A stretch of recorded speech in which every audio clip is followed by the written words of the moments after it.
Ježiš išiel teda s nimi. Keď už bol nedaleko jeho domu, stotník poslal k nemu priateľov s odkazom: Pane, neunúvaj sa, lebo nie som hoden, aby si vošiel pod moju strechu.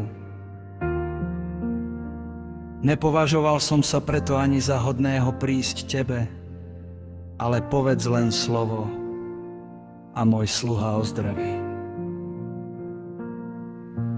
Veď aj ja som človek, podriadený vrchnosti, a mám pod sebou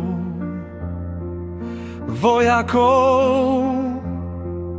Keď poviem jednému choď, tak ide a druhému poď sem, tak príde a svojmu sluhovi urob to, tak to urobí.